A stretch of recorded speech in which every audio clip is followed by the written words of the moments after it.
Hello students, आज के इस वीडियो में हम बात करेंगे कि जय नारायण व्यास विश्वविद्यालय ने मेन कैंपस के लिए यूजी कोर्सेज के जो एडमिशन के फॉर्म है 2024-25 के ऑनलाइन भरने शुरू है वो कर दिए हैं।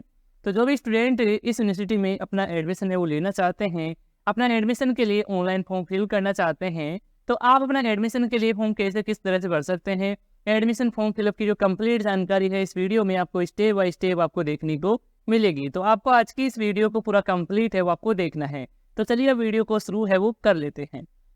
तो स्टूडेंट्स, आप इस यूनिवर्सिटी में अपना एडमिशन है वो लेना चाहते हैं, एडमिशन के लिए फॉर्म फिल करना चाहते हैं, तो इसके लिए सबसे पहले तो आपको जय नारायण व्यास विश्वविद्यालय की इस वाले पोर्टल पर आपको विजिट है वो आपको करना होगा। और इस पोर्टल का डायरेक्ट लिंक भी इस वीडियो के नीचे डिस्कशन पार्ट में भी आपको मिल जाएगा। आप वहाँ से भी क्लिक करके विजिट है वो कर सकते हैं। जैसे ही आप इस साइड पर आएंगे तो कुछ इस तरह से आपके सामने इंटरफेस है वो देखने को मिल जाएगा।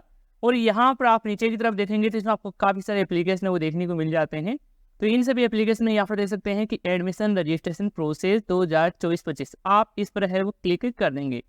तो जैसे ही आप क्लिक करेंगे इस तरह से आपके सामने पेज ओपन हो जाएगा। इसमें भी यहाँ पर आपको काफ़ी सारे एप्लीकेशन वो देखने को मिल जाएंगे। तो यहाँ पर देख सकते हैं कि एडमिशन रजिस्ट्रेशन प्रोसेस 2024-25 आप इस पर क्लिक है वो करेंगे। जैसे ही क्लिक करेंगे आपकी बार यहाँ पर आपके सामने एडमिशन के लिए रजिस्ट्रेशन फॉर्म है ओपन हो जाएगा। और इस रजिस्ट्रेशन फॉर्म में आपसे जो भी जानकारी मांगी जाए आपको अच्छे से ध्यान से आपको जानकारी को फिल करना है। और जल्दबाजी में आपको किसी प्रकार की गलती है वो आपको नहीं करना है। तो इस रजिस्ट्रेशन फॉर्म में सबसे पहले तो यहाँ पर आपको एकेडमिक सेशन में 2024 और 25 से आपको सिलेक्ट है वो आपको रहने देना है। इसके बाद आप रजिस्ट्रेशन टाइप आप सिलेक्ट करेंगे कि आप किस कोर्सेज के लिए एडमिशन के लिए फॉर्म फिल करना चाहते हैं, वो यहाँ पर आप कैटेगरी का चयन करेंगे। जैसे कि यूजी है, पीजी है या फिर यूजी डिप्लोमा है। तो यदि आप बीए, बीएससी, बीकॉम के लिए अपना एडमिशन के लिए फॉर्म फिल करना चाहते हैं इस यूनिवर्सिटी में, इसके संगठन कॉलेजों में, तो आप यहाँ पर यूजी की कैटेगरी है वो यहाँ से सिलेक्ट कर लेंगे। तो जैसे ही यहाँ पर आप कोर्स की कैटेगरी है वो सिलेक्ट करेंगे तो यहाँ पर आपको कोर्स के नाम है, कोर्स की डिटेल्स है वो यहाँ पर आपको देखने को मिल जाएगी। तो आप जो भी कोर्स करना चाहते हैं वो यहाँ पर आप चेक कर लेंगे। और ये कोर्स आप कौन से डिपार्टमेंट से, कौन सी कॉलेज से कर सकते हैं वो यहाँ पर आप कॉलेज नेम में चेक वो कर सकते हैं। इसके बाद में स्टूडेंट्स यहाँ पर आप लोगों से पूछा जा रहा है कि आप जेएनयू यानी कि इस यूनिवर्सिटी में पहले से आप नामांकित है, पहले से कोई कोर्स किया हुआ है, तो यहाँ पर आप इसमें यस का चयन करेंगे। और अपने जो इनरोलमेंट नंबर है वो यहाँ पर आपको इसमें दर्ज है आपको करने होंगे। और यदि आपने इस यूनिवर्सिटी में पहले कभी कोई भी कोर्स नहीं किया है और आप इस यूनिवर्सिटी में पहली बार ही आप एडमिशन के लिए फॉर्म फिल करने जा रहे हैं, तो आपको इसमें नो का ही चयन आपको रखना है। इसके बाद में कैंडिडेट का जो नाम है यानी कि स्टूडेंट का नाम है जो आपके 10th क्लास की मार्कशीट में है, तो वही नाम यहाँ पर आप इंटर करेंगे। और अपने नाम के आगे मिस्टर, मिसेस, श्री वगैरह है इनका आपको बिल्कुल भी यूज नहीं करना है। यहाँ पर आप इंग्लिश में नाम इंटर करेंगे। इसके बाद में अपना जो हिंदी वाला नाम है वो यहाँ पर आपको इसमें इंटर करना होगा। इसके बाद में अपने पिता का नाम है, फादर्स नेम है वो यहाँ पर आप इसमें इंटर करेंगे इंग्लिश में। इसके बाद हिंदी वाला नाम है वो यहाँ पर आप इसमें दर्ज कर देंगे। सेम इसी तरह से अपनी मदर का नाम है, माता का नाम भी यहाँ पर आप इंग्लिश में दर्ज करेंगे और यहाँ पर आप हिंदी वाला नाम दर्ज कर देंगे। इसके बाद आप नॉमिनी किसे बनाना चाहते हैं, पिता को या फिर माता को, यहाँ से आप सिलेक्ट वो कर लेंगे। जैसे कि मैं यहाँ पर फादर से यहाँ पर सिलेक्ट वो रहने देता हूँ। इसके बाद में आप नीचे की तरफ आएंगे और यहाँ पर आपसे पूछा जा रहा है कि क्या आप नौकरी करते हैं, आप गवर्नमेंट एम्प्लॉयर है, तो आप इसमें यस का चयन करेंगे। और यदि नहीं है तो आप इसमें नो का चयन रखेंगे। इसके बाद में यहाँ पर आपसे मीडियम टाइप में पूछा जा रहा है कि आप माध्यम क्या रखना चाहते हैं, आप पेपर हो कौन सी लैंग्वेज में देना चाहते हैं, आप यहाँ से सिलेक्ट वो कर सकते हैं। इंग्लिश है और यहाँ पर हिंदी है, मैं यहाँ पर हिंदी का ही चयन वो रहने देता हूँ। इसके बाद में आपको अपनी डेट ऑफ बर्थ है, जन्म दिनांक है वो आपको सिलेक्ट करना है। जो आपकी 10th क्लास की मार्कशीट में दी गई है उसी को यहाँ पर आप सिलेक्ट करेंगे। तो यहाँ पर आप सिलेक्ट करेंगे तो कैलेंडर है वो ओपन हो जाएगा। इसमें सबसे पहले तो ईयर का चुनाव है वो आपको करना होगा। तो यहाँ पर ईयर चुनाव करेंगे, इसके बाद मंथ का सिलेक्शन करेंगे और यहाँ पर डेट सेलेक्ट करेंगे। तो यहाँ पर आपकी जो डेट ऑफ बर्थ है, जन्म दिनांक है वो यहाँ पर आपको इसमें देखने को मिल जाएगी। एक बार चेक कर लेंगे, कन्फर्म कर लेंगे। और इसमें यहाँ पर आपको नेशनलिटी है, नागरिकता है, इंडियन आपको ऑलरेडी आपको सिलेक्ट मिल जाएगा। यदि आप इंडिया से बाहर के हैं तो आप अदर है वो यहाँ पर सिलेक्ट वो कर सकते हैं।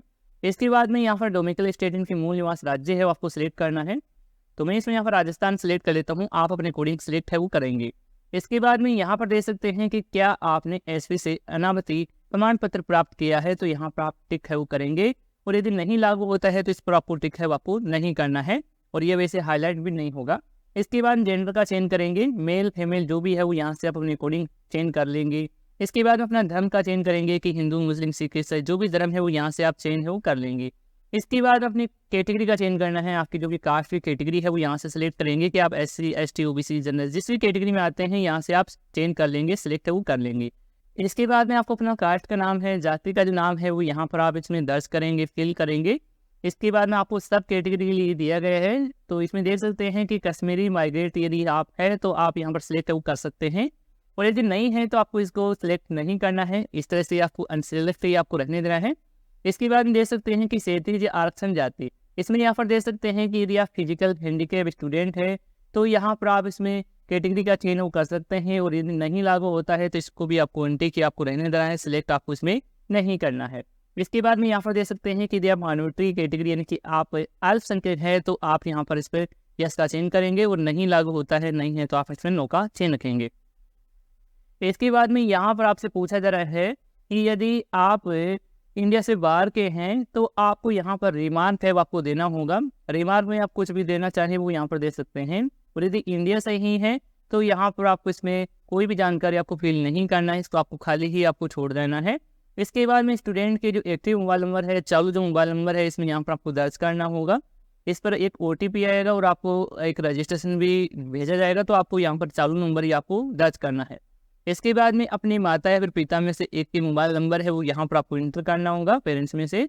इसके बाद में स्टूडेंट के 12th डिजिट के जो आधार कार्ड नंबर है वो यहाँ पर आप इसमें दर्ज करेंगे।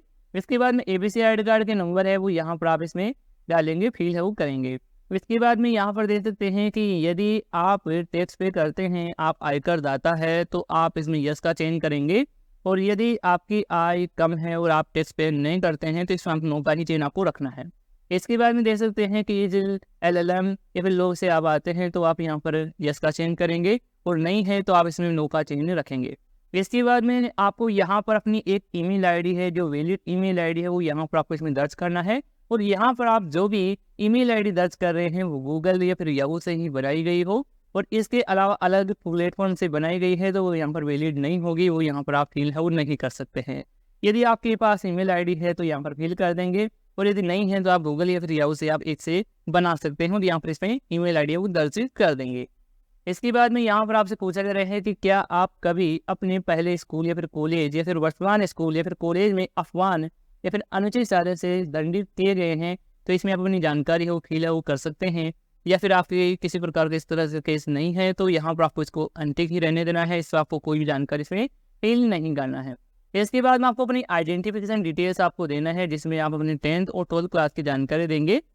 तो सबसे पहले इसमें 12th क्लास की जानकारी देंगे। आपके 12th क्लास के जो एग्जामिनेशन के रोल नंबर है वो यहाँ पर आप फिल करेंगे। इसके बाद आपके 10th क्लास के जो SR नंबर है जो आपको अपनी 10th क्लास की मार्कशीट में देखने को मिल जाएंगे, तो वहाँ से ही देख कर यहाँ पर आप फिल है वो कर देंगे। इसके बाद में आपको अपने 10th क्लास के जो रोल नंबर है वो यहाँ पर फिल करेंगे। इसके बाद में अपनी 10th क्लास की जो पासिंग ईयर है वो यहाँ पर आपको सिलेक्ट करना है कि आपने 10th क्लास वो कौन सी ईयर में पास है वो किया है, तो यहाँ पर आप सिलेक्ट है वो कर लेंगे। इसके बाद आप सबमिट वाले बटन पर आप क्लिक है वो कर लेंगे। और इससे पहले इस फॉर्म को आपको एक बार अच्छे से ध्यान से चेक कर लेना है, जो भी आपने जानकारी डाली है, जो भी आपने दर्ज की है, सही है या फिर नहीं। सही है तो ही आपको आगे की तरफ आपको बढ़ना है। तो जैसे ही स्टूडेंट से आप सबमिट पर क्लिक करेंगे, आपका जो रजिस्ट्रेशन वो सक्सेसफुली हो जाएगा, और यहाँ पर आपको सक्सेसफुली का एक मैसेज भी शो हो जाएगा। इसमें यहाँ पर आपको एक यूजर ID और एक पासवर्ड आपको मिल चुका है, तो इसका आपको नोट आपको कर लेना है, या फिर आप इसका स्क्रीनशॉट लेकर अपने पास से सुरक्षित रख लेंगे, क्योंकि आपके मोबाइल नंबर या फिर ईमेल आईडी पर नहीं आता है तो इसे आप काम में ले सकते हैं, इसे आप यूज कर सकते हैं। इसके बाद में आपको नेक्स्ट स्टेप पर जाना है और आगे का फॉर्म आपको भरना है। तो इसके लिए यहाँ पर आपको नेक्स्ट बटन आपको देखने को मिल रहा है, इस पर आप क्लिक है वो करेंगे। तो जैसे ही आप क्लिक करेंगे अगला स्टेप ओपन हो जाएगा। इसमें आपको अपने बैंक अकाउंट और एड्रेस से संबंधित जानकारी है वो यहाँ पर आपको फुलफिल आपको करना है। तो इसमें सबसे पहले आपको अपने बैंक अकाउंट की जानकारी ही आपको देना है। तो इसमें सबसे पहले पूछा जा रहा है कि बैंक अकाउंट होल्डर का जो नाम है यहाँ पर आप इंटर करेंगे, जिस भी नेम से आपका बैंक है वो यहाँ पर इसमें नेम फिल करेंगे। इसके बाद में यहाँ पर आपसे पूछा जा रहा है कि खाताधारक के साथ आपका क्या संबंध है। तो आपका स्वयं का बैंक है तो आप इसमें सेल्फ है वो टाइप करेंगे, या फिर आप अपनी पिता या फिर माता का लगा रहे हैं तो आप फादर या फिर मदर है वो यहाँ पर इसमें दर्ज कर सकते हैं, फिल कर सकते हैं। इसके बाद अकाउंट के नंबर है वो यहाँ पर फिल करेंगे। IFSC जो कोड है बैंक के वो यहाँ पर इसमें दर्ज करेंगे। बैंक का नाम है, किस बैंक में आपका खाता है वो यहाँ पर सिलेक्ट करेंगे। इसके बाद ब्रांच नेम है वो यहाँ पर आप इसमें दर्ज है वो करेंगे। तो आपकी बैंक ब्रांच कौन सी है वो यहाँ पर इसमें दर्ज कर देंगे, फिल कर देंगे, तो आपकी बैंक अकाउंट की डिटेल्स है वो फुलफिल हो जाएगी। इसके बाद में आपको अपने एड्रेस संबंधी जानकारी भी आपको देना है। तो एड्रेस में सबसे पहले आपसे पूछा जा रहा है कोरेस्पेंडेंस एड्रेस, यानी कि आप फिलहाल जहाँ पर आप निवास कर रहे हैं वो जो एड्रेस है इसमें यहाँ पर दर्ज करेंगे। इसमें मैं यहाँ पर राजस्थान का चयन करता हूँ। इसके बाद डिस्ट्रिक्ट है, पिन कोड है 6 डिजिट का अपने एरिया के अकॉर्डिंग यहाँ पर आप इसमें इंटर कर देंगे। इसके बाद में इसमें आपसे परमानेंट एड्रेस भी पूछा जाएगा, तो आपके डॉक्यूमेंट में, आपके दस्तावेज में जो एड्रेस है, सेम एड्रेस है, वो यहाँ पर आप परमानेंट एड्रेस में फिल करेंगे। स्टेट है, डिस्ट्रिक्ट है, पिन कोड है, वो यहाँ पर आप इसमें इंटर कर देंगे। यदि आपका प्रेजेंट एड्रेस और परमानेंट एड्रेस दोनों सेम है तो यहाँ पर आपको एक चेकबुक दिखाई दे रहा है, इस पर आप टिक करेंगे तो यहाँ पर आपने जो भी जानकारी डाली होगी वो यहाँ पर आपको परमानेंट एड्रेस में देखने को मिल जाएगी। इसके बाद ये सेव करेंगे, सेव करने के बाद आप नेक्स्ट वाले बटन पर क्लिक कर देंगे। इसके बाद में स्टूडेंट से अगला स्टेप है ओपन हो जाएगा। इसमें अपना फोटो, सिग्नेचर और डॉक्यूमेंट वगैरह है वो यहाँ पर आप इसमें अपलोड है वो करेंगे। तो यहाँ पर आप फोटो सिग्नेचर रिगार्डिंग यहाँ पर आपको जो जानकारी दे रखी है इसको भी आपको एक बार पढ़ लेना है। और यहाँ पर देख सकते हैं, इसमें सबसे पहले आपसे पूछा जा रहा है कि आप ग्रामीण क्षेत्र के विद्यालय में पढ़े हैं, पढ़ाई की है, तो आप इसमें यस का चयन करेंगे, या फिर आप शहरी क्षेत्र के विद्यालय से आपने पढ़ाई की है तो आप इसमें नो का ही चयन है वो रखेंगे। इसके बाद में यहाँ पर पूछा जा रहा है ऑर्फन, यानी कि आप अनाथ है तो आप इसमें यस का चयन करेंगे, और नहीं लागू होता है, नहीं है तो आप इसमें नो का चयन करेंगे। इसके बाद कैंडिडेट का, स्टूडेंट का यहाँ पर आपको पासपोर्ट साइज में फोटो है वो अपलोड करना है। फोटो की साइज यहाँ पर देख सकते हैं 100 KB है वो रखी गई है। 100 KB ऊपर की फाइल साइज है वो यहाँ पर इसमें अपलोड है वो नहीं होगी। फॉर्मेट देख सकते हैं कि JPG है, JPEG है, BMP है, और यहाँ पर PNG फॉर्मेट रखा गया है। तो इसी फॉर्मेट में आपको अपना फोटो है वो यहाँ पर अपलोड है वो आपको करना होगा। सेम इसी तरह से सिग्नेचर की भी साइज यहाँ पर सेम है वो रखी गई है, और सेम यहाँ पर फॉर्मेट रखा गया है। तो इसी के अकॉर्डिंग यहाँ पर अपना सिग्नेचर और फोटो है वो एक ही फॉर्मेट में, एक ही साइज में अपलोड करेंगे। तो यहाँ पर अपना सिग्नेचर और यहाँ पर अपना फोटो है अपलोड कर देंगे। इसके बाद में आपको अपने 12th क्लास की जो मार्कशीट है वो भी आपको यहाँ पर अपलोड है वो आपको करनी होगी। तो फाइल की साइज देख सकते हैं 1 MB से अधिक है वो नहीं होनी चाहिए। तो यहाँ पर अपने 12th क्लास के मार्कशीट को स्कैन करेंगे और यहाँ पर अपलोड है वो कर देंगे।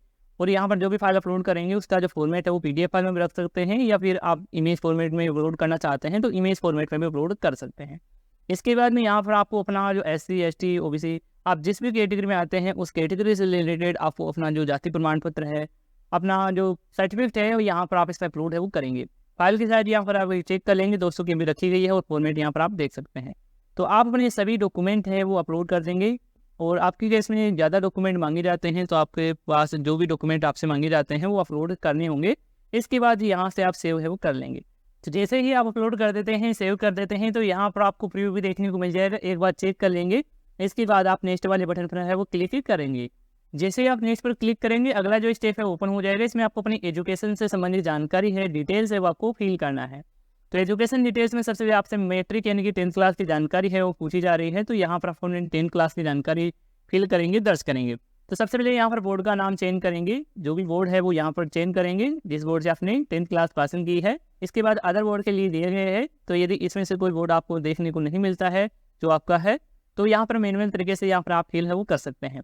इसके बाद पासिंग ईयर आपको ऑलरेडी सिलेक्ट मिल जाएगी, जो आपने रजिस्ट्रेशन फॉर्म में आपने फिल है वो किया था, पहले आपने फिल किया था। इसके बाद ग्रेडिंग सिस्टम है तो आप यस या नो का चयन कर सकते हैं। जैसे ही आप यस का चयन करेंगे तो ग्रेडिंग सिस्टम यहाँ पर सिलेक्ट करने के लिए आ जाएगा। यदि परसेंटेज वाइज रिजल्ट आया था तो यहाँ पर आपको परसेंटेज के लिए नो का इसमें चेंज करना है। इसके बाद में आपके मैक्सिमम मार्क्स है और आपने जो कितने मार्क्स प्राप्त किए वो यहाँ पर डालेंगे तो आपकी परसेंटेज है वो यहाँ पर देखने को मिल जाएगी। इसके बाद में आप नीचे की तरफ आएंगे और आपको इंटरमीडिएट यानी कि आपको अपने 12th क्लास की जानकारी है यहाँ पर फिल करना है। तो सबसे पहले तो यहाँ पर आप स्ट्रीम का चयन करेंगे। स्ट्रीम में यहाँ पर आपको काफ़ी सारी स्ट्रीम देखने को मिल जाती है, तो आपके 12th क्लास में जो भी स्ट्रीम थी वो यहाँ पर आप चेंज कर लेंगे।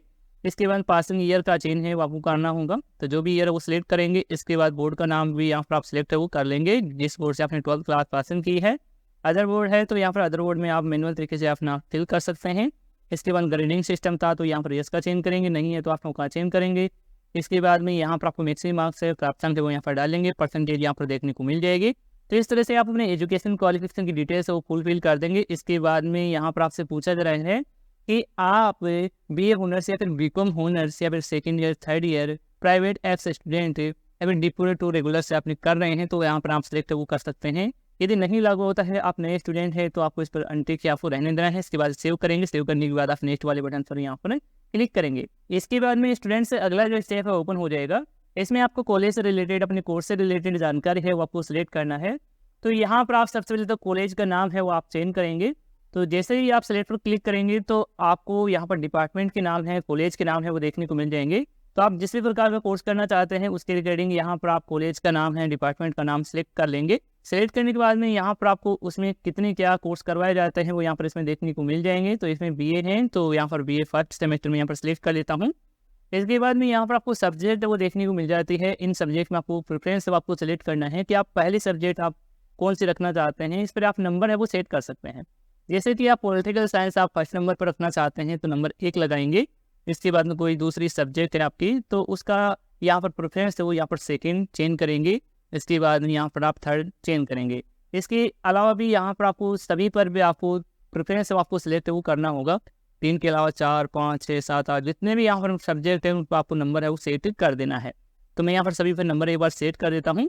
तो मैंने यहाँ पर सभी पर सेलेक्ट कर लिया है, आप भी कोशिश तरह से सिलेक्ट है वो कर लेंगे। इसके बाद आप सिलेक्ट पर क्लिक कर देंगे। जैसे ही सिलेक्ट पर क्लिक करेंगे यहाँ पर आपने जो भी प्रेफरेंस दिया है वो यहाँ पर आपको देखने को मिल जाएगा। एक बार चेक कर लेंगे। चेक करने के बाद आप नीचे की तरफ आएंगे और यहाँ पर आपको कंपलसरी सब्जेक्ट है इसमें देखने को मिल रहा है। तो इसमें आप जनरल हिंदी का आपको चेंज करना है। इसके बाद ऐड कॉलेज पर आप क्लिक है वो करेंगे। जैसे आप ऐड कॉलेज पर क्लिक करेंगे तो यहाँ पर आपकी जो फ्लेक्ट्री है, डिपार्टमेंट है, कॉलेज का नाम है और यहाँ पर आपका कोर्स का नाम है वो देखने को मिल जाएगा। और यहाँ पर आपकी जो फॉर्म फीस है वो देख सकते हैं 400 रुपये है, इसको आपको पे करना है। पे करने के लिए यहाँ पर आपको नेक्स्ट का बटन देखने को मिल रहा है, इस पर आप क्लिक है वो करेंगे। तो जैसे ही आप क्लिक करेंगे इसमें यहाँ पर आपको एप्लीकेशन फॉर्म का प्री है वो देखने को मिल जाएगा। यानी कि आपने जितने भी स्टेप में अपनी जानकारी फिल की है वो यहाँ पर आपको एक साथ देखने को मिल जाएगा। तो एक बार चेक कर लेंगे अच्छे से, पूरी कंप्लीट जानकारी सही है तो ही आपको नेक्स्ट वाले बटन पर आपको यहाँ पर क्लिक है वो आपको करना है। जैसे आप नेक्स्ट पर क्लिक करेंगे अगला जो स्टेप है इसमें भी आपको प्रीव्यू देखने को मिलेगा। तो यहाँ से भी आप कंप्लीट जानकारी चेक है वो कर लेंगे। चेक करने के बाद में यहाँ पर आपको एक कन्फर्मेशन दिया गया है कि आपने जो जानकारी है वो चेक की है वो सही है, पुष्टि करते हैं। तो आप यहाँ पर इस पर टिक करेंगे। टिक करने के बाद में यहाँ पर आपको सबमिट एंड मेक पेमेंट वाले बटन पर आपको यहाँ पर क्लिक करना है। जैसे ही आप इस पर क्लिक करेंगे यहाँ पर आपकी पेमेंट की डिटेल्स है वो देखने को मिल जाएगी। फिर से आप चेक करेंगे, इसके बाद कंटिन्यू फॉर पेमेंट पर आप क्लिक है वो करेंगे। तो जैसे ही आप क्लिक करेंगे इस तरह से आपके सामने IC ईजी पे का पेमेंट गेटवे है ओपन हो जाएगा। इस पेमेंट गेटवे में यहाँ पर आप लोग देख सकते हैं कि आप जो पेमेंट है वो RTG, नेफ्ट या फिर आप internet banking, debit card, credit card, UPI के माध्यम से आप कर सकते हैं। तो इनमें से आपके पास जो भी अवेलेबल है जिससे भी आप पेमेंट करना चाहें उसी का चेंज कर लेंगे। मैं इसमें यहाँ पर डेबिट कार्ड वाला ऑप्शन चेंज करता हूँ। जैसे ही आप चेंज करेंगे यहाँ पर आपकी डिटेल्स आ जाएगी। इसके बाद आपका मोबाइल नंबर है, ईमेल आईडी यहाँ पर आप फिल करना चाहें तो आप फिल कर सकते हैं। इसी तरह से आप पेयर का नाम फिल करना चाहें तो आप फिल करेंगे। इसके बाद में यहाँ पर आपसे पूछा जा रहा है कि आप जो डेबिट कार्ड यूज़ करने वाले हैं पेमेंट करने के लिए वो रुपये डेबिट कार्ड है तो यहाँ पर टिक करना है, या फिर अदर कोई डेबिट कार्ड है जैसे कि मास्टर वीजा तो आप अदर डेबिट पर आपको टिक है वो रहने देना है। इसके बाद आप प्रोसीड नाउ बटन पर है वो क्लिक कर देंगे। जैसे ही आप प्रोसीड नाउ बटन पर क्लिक करेंगे तो इस तरह से आपके सामने अगला जो पेज है ओपन हो जाएगा। इसमें आपको अपने डेबिट कार्ड से संबंधित जानकारी है वो आपको फिल करना है। जैसे कि कार्ड होल्डर का नाम है, कार्ड के नंबर है, एक्सपायर मंथ है, ईयर है, CVV नंबर है वो यहाँ पर आप इंटर कर देंगे। कंप्लीट डिटेल्स आप फिल कर देते हैं अपने डेबिट कार्ड की। इसके बाद आप कंटिन्यू बटन पर क्लिक है वो करेंगे। जैसे ही आप कंटिन्यू बटन पर क्लिक करेंगे तो आपके डेबिट कार्ड से कनेक्टेड बैंक से मोबाइल पर एक OTP आएगा। OTP डाल देंगे, इसके बाद में आपका पेमेंट है वो सक्सेसफुली हो जाएगा। जैसे ही आपका पेमेंट है वो सक्सेसफुली हो जाता है तो आपके सामने एप्लीकेशन फॉर्म का जो फाइनल जो प्रिंट आउट है वो देखने को मिल जाएगा। आप अपना एप्लीकेशन फॉर्म का फाइनल प्रिंट आउट है वो निकला लेंगे और अपने पास से आपको सुरक्षित आपको रखना है। इसके बाद में आपकी एडमिशन की जो मेरिट लिस्ट है वो जारी की जाएगी। यदि आपका मेरिट लिस्ट में नाम आ जाता है इसके बाद में आपको अपने कॉलेज में जाना होगा, वहाँ पर आपको डॉक्यूमेंट वेरिफिकेशन करवाना होगा। इसके बाद में आप पूरा फीस वगैरह पे कर देंगे तो आपका एडमिशन है वो कम्प्लीटली हो जाएगा, आप जिस भी डिपार्टमेंट में एडमिशन लेना चाह रहे हैं। तो इस तरह से जेनवी का जो एडमिशन का प्रोसेस होता है तो इस तरह से आप अपना एडमिशन के लिए फॉर्म फिल कर सकते हैं। और यदि आपको इस फॉर्म को भरने में और भी किसी प्रकार की समस्या देखने को मिलती है या फिर किसी प्रकार का एरर वो देखने को मिलता है तो आप हमें कमेंट करके बता सकते हैं। तो इस वीडियो में अभी के लिए इतना ही। यदि आपको इसी से रिलेटेड कोई सवाल है या फिर सुझाव है तो आप हमें कमेंट में बता सकते हैं। धन्यवाद दोस्तों।